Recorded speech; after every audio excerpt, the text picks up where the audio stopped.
intro to this video. When I make potatoes in the oven, they almost always come out soggy, and it's so frustrating. They get all mushy and gross.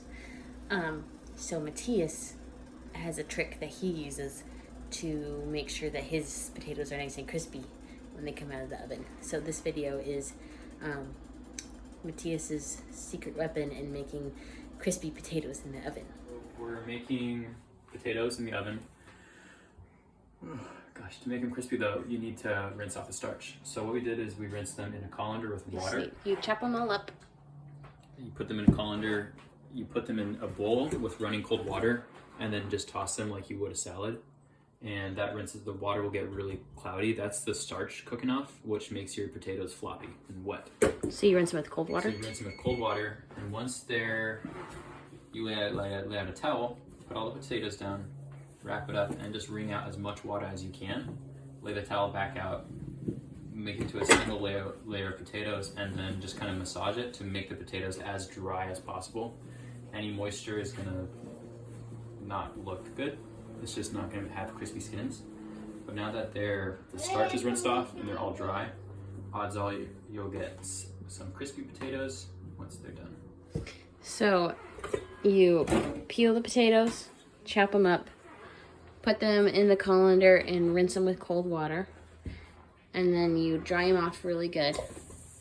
And then you're gonna bake them. Is that what you're gonna do next? Mm-hmm. So bake them at 425 degrees. You toss it with oil and salt and pepper. Do you want to see me? Sure. Yeah. Show us how it's done. Okay. I'm gonna be on YouTube. You're gonna be a YouTube star. You're gonna be a star. It's like my third time on YouTube. Okay, so he added olive oil.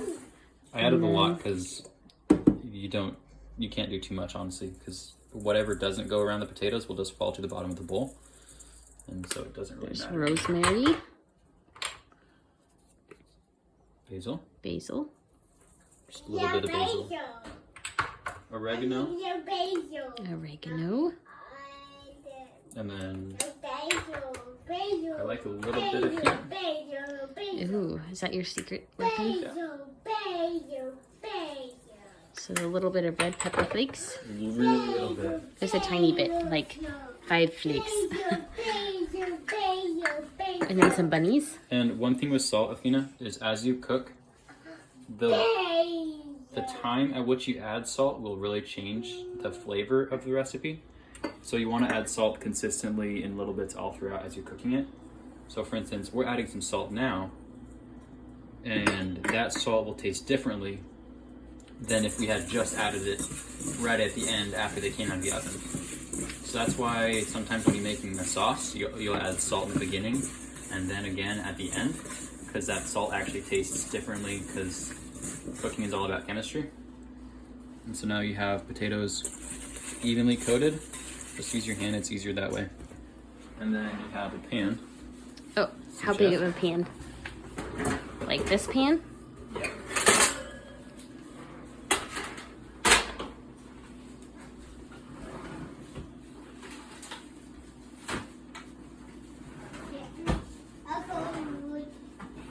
What are you looking for? Parchment paper. Oh, it's behind the oatmeal.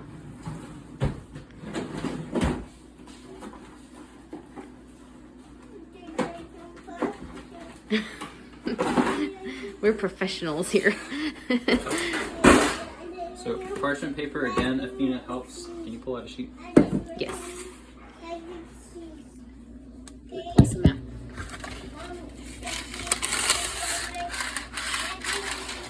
You want extra cheese? We're having banana bites for dinner. Okay, so we have parchment paper. Parchment paper is important because potatoes are actually quite delicate in the oven. They harden up as they cool.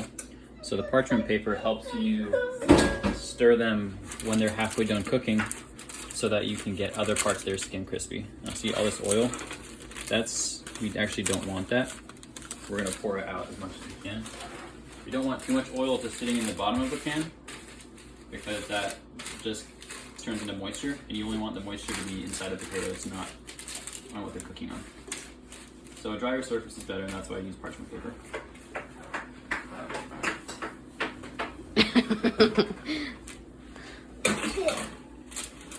So you stick them in. This will burn and smoke, so if you have a small oven and it's touching a heating element, expect a lot of smoke. If the parchment paper's touching the oven. If it's parchment paper's too big for the pan. Okay, what do I set the timer to? We're doing 2 sets of 15 minutes. We'll stir it halfway through, and then another 15 minutes. Try one, and then probably do another 10 minutes. So 2 sets of 15. Stir halfway through? Yeah. Okay. Any last words of wisdom in regard to how to make crispy potatoes in the oven? Don't overcrowd the pan. So get a big enough pan in the first place. Because it always should be a single layer that's evenly spaced out. Great. Well, you heard it from him, folks, the potato professional. The ex-potato professional of Airmark.